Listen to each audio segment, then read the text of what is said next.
네, 안녕하세요. 서른일기입니다. 벌써 이제 주말이 끝났네요. 금요일 간밤에 미증시는 올랐습니다. 간밤에 미증시를 좀 살펴보면 모두 상승 마감을 했고요. S&P 500은 5,100포인트를 넘기면서 전고점을 돌파하였고, 다우는 39,000포인트를 돌파하고, 나스닥은 이제 16,274포인트, 러셀은 2,076포인트로 미증시는 사상 최고치를 달리고 있는 상황입니다. 원유 가격을 또 보면 WTI가 이제 80불을 넘기려고 하고 있는 상황에 있고요. 침체로 인한 디플레이션 레토릭으로 원유에 숏을 친 세력들이 숏스퀴즈가 나올 수 있다고 생각을 해보게 되는 대목이고요. 산유국의 감산과 확실히 운임료가 점점 높아지는 것과 미국의 에너지 정보국에서는 원유 재고가 예측치보다는 많이 남아있는 상황이지만 점점 비축료의 감소로 인한 원유 공급에 빨간불이 켜져 있는 것 같다는 거죠. 골드도 2100포인트를 바라보고 있고 10년물 채권금리는 4.18%로 7bp 하락했습니다. 그리고 달러 인덱스도 역시나 같이 빠지면서 104포인트를 지키지 못하고 103.89로 내려와 있는 상황이라는 거죠.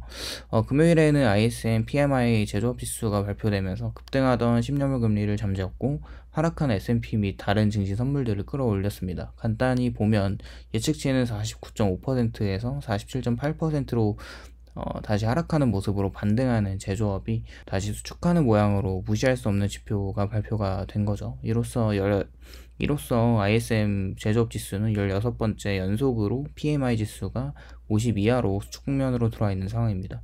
미증시가 버티고 있는 이유는 20년도 4월 이후에 46개월간 50 이상을 넘어가지는 않았지만 수축 국면에서 지속적인 제조업이 회복되는 방향으로 나타낸 것이 증시가 하락하지 않는 이유로 생각되기도 합니다. 우선 2010년 이후에 S&P 500과 ISM 제조업 지수의 상관관계는 생각보다 잘 맞아 떨어지는데 최근 S&P와 PMI 제조업 지수의 방향성이 다이버전스가 생기면서 점점 더 벌어지는 추세로 나오고 있죠. 이게 S&P가 거짓말을 하는지 제조업 지수가 거짓말을 하는 건지 어떤 방향이 맞아서 그 방향이 다시 커플링이 될지는 두고 봐야 할 것 같고요.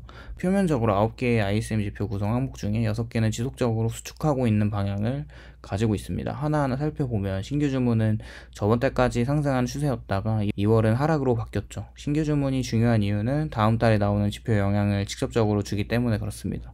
제조업에 필요한 물품들을 서로 연관되어 있는 제조업체들이 주문량을 줄이게 되면 당연히 선행지표로 직접적으로 다음 달에 나오는 이 지수에 영향을 줄 수밖에 없다는 거죠. 지표 지수를 생각하기보다는 또 실물 경제로 들어왔을 때 제조업 사장님들이 뉴 오더를 줄이는 이유를 생각해보면 재고가 빨리 소진되지 않다는 것을 알 수가 있죠. 어떻게 보면 미국 산업의 시작점이 제조업이라고 했을 때 모든 전반적인 산업의 수요가 위축된다고 보면 될 것 같습니다. 지난 내구재 주문량이 급감했던 것처럼 놀라운 결과는 아니라는 거죠.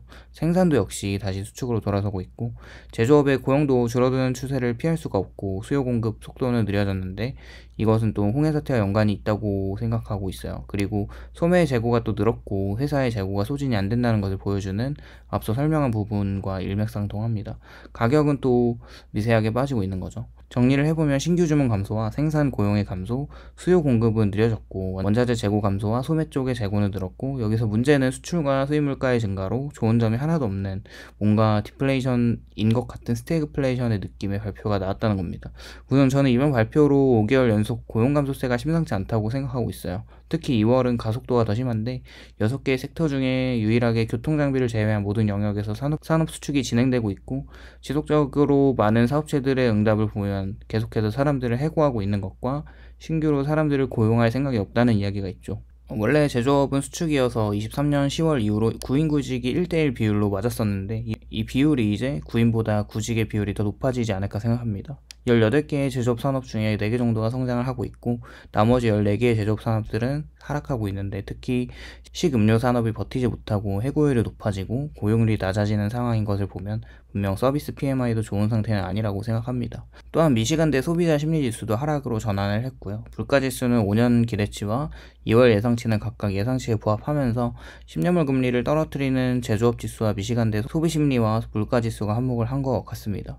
애틀랜타 연은에서 GDP 나월을 보면 2024년 1분기 실질 GDP 성장률이 계절 조정을 거쳐서 2월에 3%에서 2.1%로 떨어졌습니다. 우선 ISM 기업 보고서 이후에 1분기 실질 개인 소비 지출 증가율이 3%로 전분기와 같고 민간 총투자 증가율이 2.2%로 1.1%로 낮아지면서 확 낮아진 거죠. 고금리와 경기 수축으로 인한 민간 투자가 줄어드는 추세가 실질 GDP를 이루는 요소 중에 개인 소비보다는 낮다고 하지만 영향을 미치지 않을 수는 없겠죠.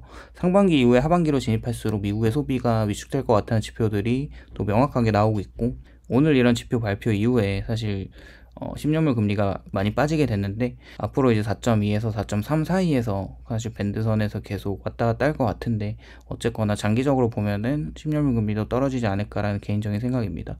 오늘도 시청해주셔서 감사드리고요. 도움이 되셨다면 좋아요, 구독을 부탁드립니다. 감사합니다.